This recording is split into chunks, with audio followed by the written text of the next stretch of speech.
Good morning, ladies and gentlemen. Yes, I'm Karen Collett. I'm from Hadnam St Mary's in Buckinghamshire, so I'm the posh one for today, token posh one. So if anything goes wrong with my talk today, I've not long had my second child, so I'm going to blame it on the baby brain, okay? Is that all right?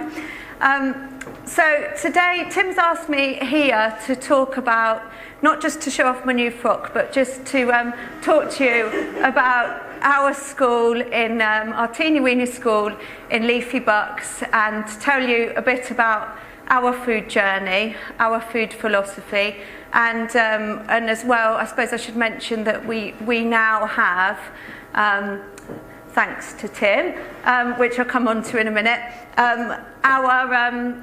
our hub kitchen, and we're the smallest school in Bucks to have created that, and we now ship out 350 homemade meals to local rural village schools. So let me tell you a bit about us. So here we are, hopefully. This is it's not the greatest picture, but it's a bit of our school, just a little bit of it. So it's small. When I started, we had 83 pupils. Now we're gradually expanding, actually, and at the moment we're up to 135. So nothing on this scale at all. And I don't like to show off, but it is absolutely beautiful, and the staff and I feel really, really lucky to work there. We've got extensive grounds, again, which you can't see here, but in a beautiful field, woodland area and everything. It is lovely. But I have to kind of get in there that I have earned my stripes. I started out my career in Tottenham, and after a bit of a stint abroad, when I moved back to Bucks, where I'm from, I kind of sought out the biggest school in the most deprived area that I possibly could.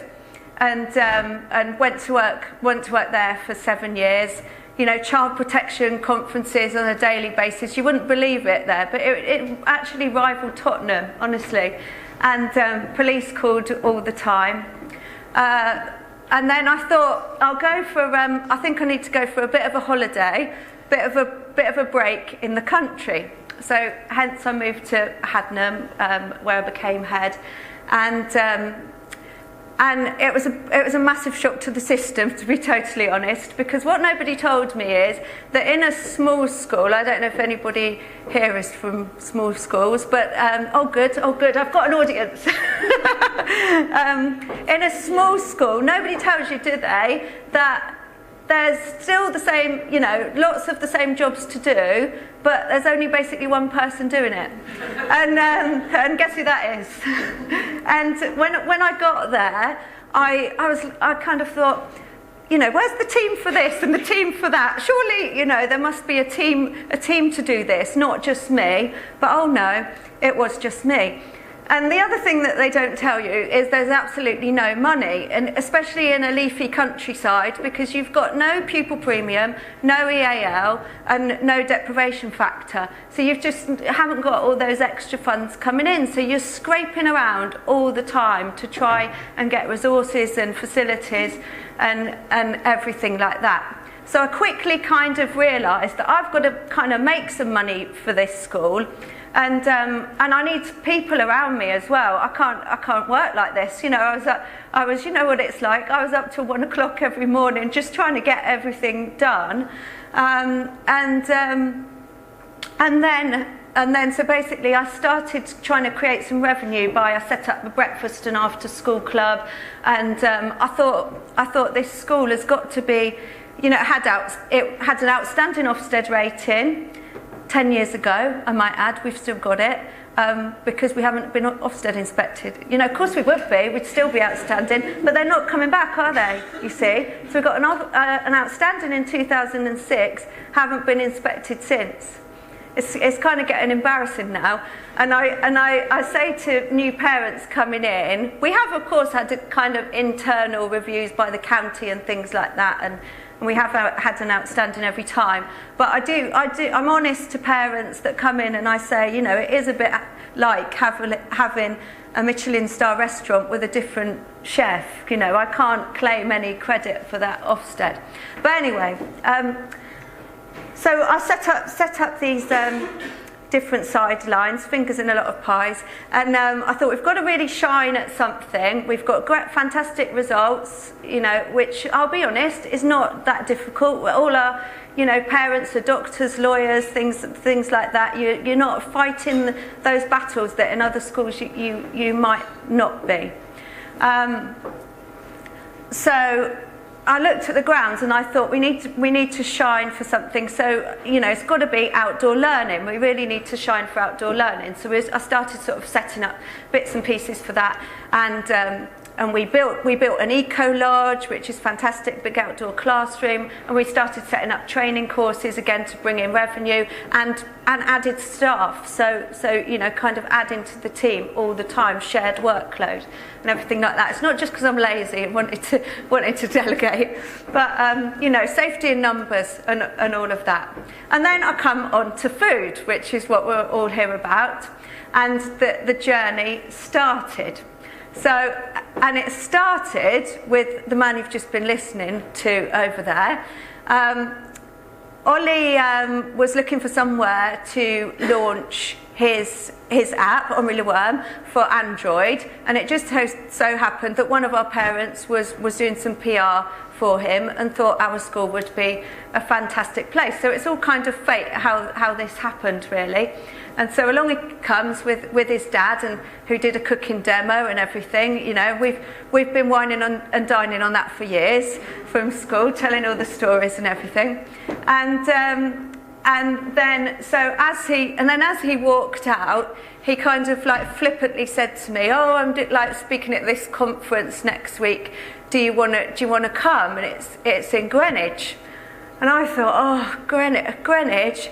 I'll have to get up so early to go there. I can't be bothered. I cannot be bothered to get that, you know, all those trains and everything like that. You know, I've got enough on my plate." But all the staff were saying, "Oh, you've got to, are you mad? You know, you've got to go. Raymond Blanc speaking, all these different people and everything.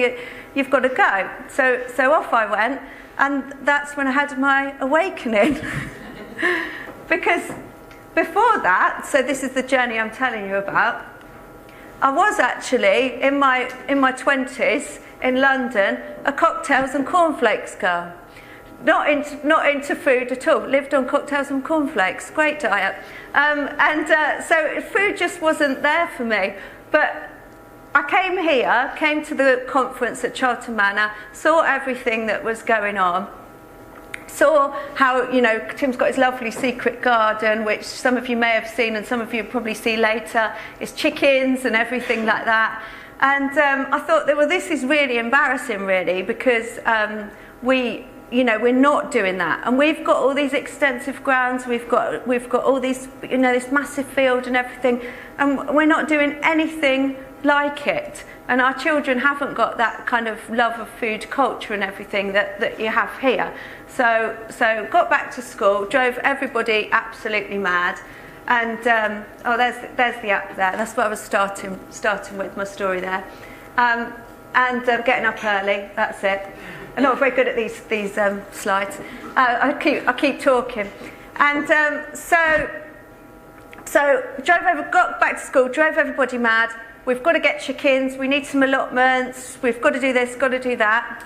The revelation as well to me, which we had heard nothing about in Bucks, was when Miles stood up and started talking about the school food plan. We'd had no information at all. It wasn't passed out to us in the sticks.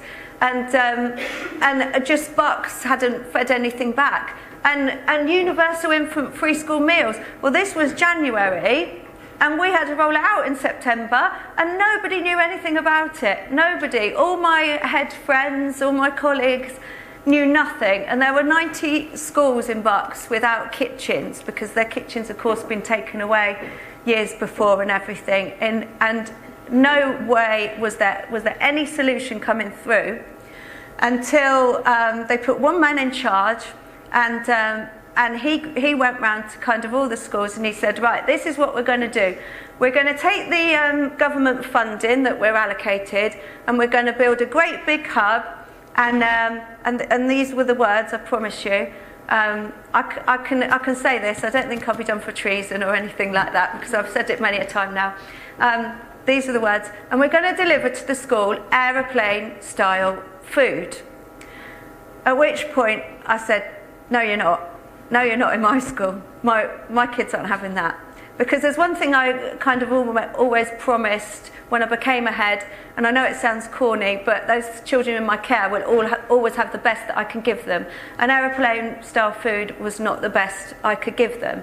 So again, you know, cocktail girl, didn't know anything about serving food or, you know, kind of healthy eating strategy or anything like that. So I spent nights and nights on the school food plan website and school food matters and everything, all you know, trying to learn and get everything together, and basically kicked up quite a stink. And in the end, I think they got fed up of hearing from me, so they put me on the board for school meals in Bucks. And I was able to have a bit more of a say, and cut a very long story short about funding and bits like that. We were then allocated some of the government funding to set up our own kitchen. Of course, it didn't cover it all, so we had to go, you know, elsewhere and kind of apply for grants and bits like that. But we do have now, with me having to become an expert on combi ovens, things like that, our own hub kitchen. So I suppose the barriers to that were, like I said, you know, the funding and everything like that. I also had, I've also got a team of governors, of which the chair, I liken her to Carol Vorderman. When I've said this at talks before, they actually think my chair is Carol Vorderman, but I'll clear that up. She's not. She's just very good at maths, and she constantly kind of, you know, because I'm the one with the wacky ideas, and then she's the one who's a bit like, you know, and I'm always, oh, for goodness sake, you know, ruin all my fun. But she's the one that's always back down to numbers. How much is it going to cost us? Is it going to be viable? Is it going to be this? Is it going to be that? So there was a lot of question about viability, because we were small as well. And the Children's Food Trust really helped us. I don't know if you remember when Universal Infant Free School Meals were set up, they were given some funding to give advice to schools, and they were brilliant. They, you know, I could call them up at night, anything like that, and they really helped us out, crunched the numbers, and we realised that we wouldn't be viable on our own, and we needed to ship out to other schools as well. But I still wanted to keep that, we're called, which I didn't mention, Homemade at Hadnam St Mary's. I wanted to keep that kind of homemade philosophy. So for me, it had to be a kind of, this is my 70s picture, a simple kind of approach. And I sort of went back to the 70s and the school dinners that, I know I don't look old enough, but you're supposed to jump in there. The school dinners that I had that were supposedly, yeah, might have been a bit yucky. We do like to provide nicer meals, but it was simple, one choice, but supposedly nutritious and wholesome, and that's what we've kind of gone for. Call it the 70s approach. But also it had to be whole school as well. So I really wanted to really create a poor man's Charlton Manor, really. Charlton Manor on a budget. So I kind of changed the way that the children were eating, nicked Tim's ideas with, you know, his restaurant-style feel and everything like that. You know, so our children have now have tablecloths and flowers on their tables and things like that. This is a parents' lunch, because we invite the parents in once a month to come and eat with the children and everything. We invite the elderly as well from the local area, different groups. It's really lovely. And I wanted to create a sociable eating experience, because I'll tell you a little story about the first day I was there. I was sitting in my office at lunchtime, and there was not a sound, and I knew the children were in the hall, because we're not lucky enough to have a separate dining area. I feel lucky to have a hall, because I know some small schools don't. But the children were in the hall, and there was just not a sound. and I went in there and I said, look, what, you know, why aren't they talking? And the midday supervisor said, well, they don't talk when they eat their lunch. They sit in silence. And I said, well, not anymore, they don't. So I was really popular on my first day with the middays, first of all, you know, got them talking and everything. I said they need to be talking at lunchtime. It's when they develop their social skills and everything. So it was really important that we created that as well, and that's been enhanced now. And luckily, everybody is very much on board with that. Nick Tim's waiter system, again, it's a cheap version. We have aprons, haven't got bow ties yet. I don't have all that electronic business, but we're getting there. And the whole grow, cook, eat philosophy. So we've now got our allotments, and we supplement the food with, you know, we can't do a great deal, of course, but you know, there's a few carrots in there most days, bit of broccoli sometimes, in the school meals, and the children know where it comes from because they see it growing and they chop it up and they know that it goes into the food. And we also, like Tim, again, I'm just a copycat really. I'm just living off Tim. We have developed our curriculum through food, so it kind of underpins our whole curriculum now, and linked with our outdoor learning too, which is where the two kind of came in quite nicely. There's our chickens. I think there's a couple of pictures of our chickens there. And the benefits come onto that because I've talked about the barriers. Of course, I mean, I kind of sleep well at night knowing that the children are eating nice meals. It's lovely to see them eating those nice meals. It's lovely that we can cater to those like little schools as well nearby, because they would be getting food from a great big hub. So, you know, I feel really, really kind of pleased about that they're getting some nice food. But yeah, we provide wholesome homemade food for the children. We're encouraging children to try new foods, except embarrassingly, my daughter who goes to the school won't try any of it, so I have to, you know, hide that a bit. And we help the children to understand where their food comes from, because believe it or not, even in Leafy Bucks, we had children saying, you know, when you ask them where'd you get carrots from Sainsbury's or any other leading supermarket, just in case. You know. We've got a sociable dining experience. I know we are developing a love of food. Just yesterday there was so much cooking going on. It was just wonderful.